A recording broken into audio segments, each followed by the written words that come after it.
Qui vient d'être voté.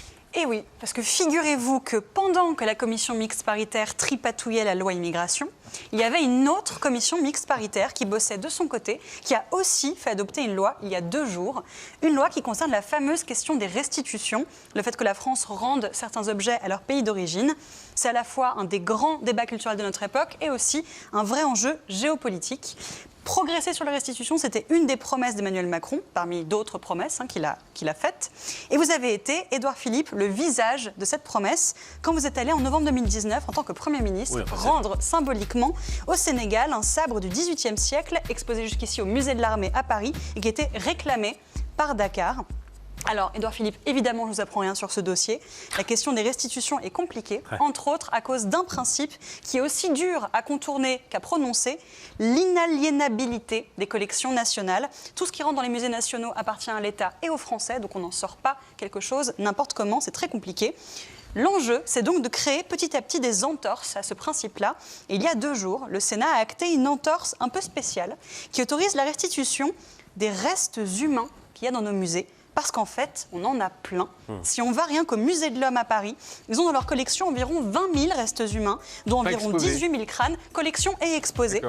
Et dans les coulisses, il y a même des stars. On a le crâne de Descartes, ici, on a le cerveau de Gambetta, dans ce bocal, et surtout plein de corps collectés partout dans le monde par les scientifiques des 18e et 19e siècles. Regardez par exemple, ici, péruvien 16e siècle, sur ce crâne, et bien sûr plein de momies dont il faut prendre soin. La poussière parisienne.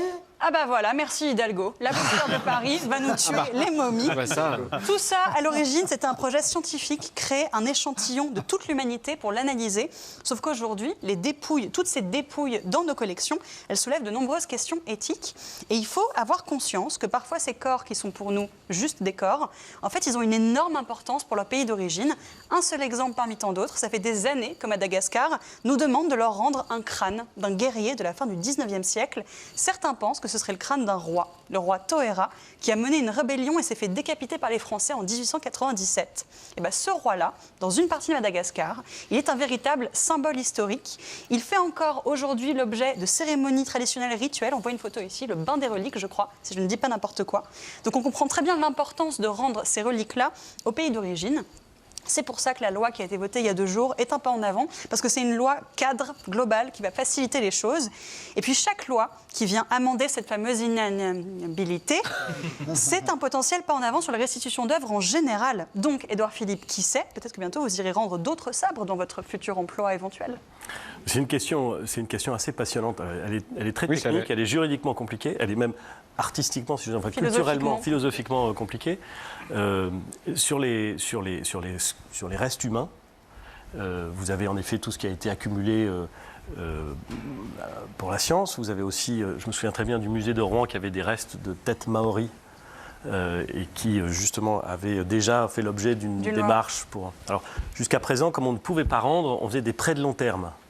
Ce qui était une façon finalement de rendre même si on ne pouvait pas aller contre la loi française ou contre la Constitution. Bon, bref. Mais vous avez derrière les restes humains, vous avez les objets bien entendu, qui ne sont pas exactement, et on le comprend bien, dans la même catégorie. Vous avez ce qui a été conquis pendant des guerres, qui est couvert par un droit différent, parce qu'il y a un droit qui permet...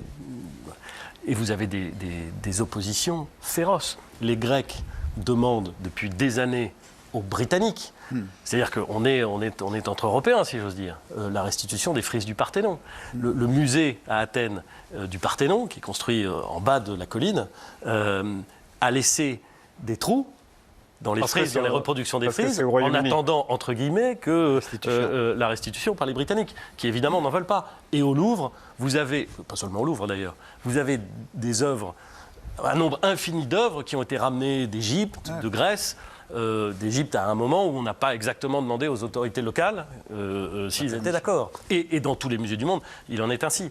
Vous avez les œuvres qui ont été spoliées pendant la guerre, qui sont dans une autre catégorie. Donc il faut réussir à trouver le bon cadre, à savoir aussi démêler le vrai du faux, la valeur des objets, parce que vous savez, parfois on ne sait pas exactement quel objet on a.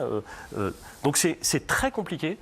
Mais c'est assez important. Et c'est passionnant. Parce qu'en termes de relations avec les États concernés, moi je me souviens très bien de cette remise de sabre à Dakar.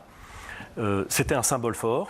Et c'était un moment de fierté. Et c'était aussi, d'une certaine façon, un moment de confiance et d'amitié. On a une histoire commune. En l'occurrence, c'était le sabre d'un guerrier contre la France. Mais on a une histoire commune, mais on est capable de se parler, on est capable de la regarder en face, on est capable de se faire confiance, on est capable de redéposer des objets. C'était une très belle cérémonie.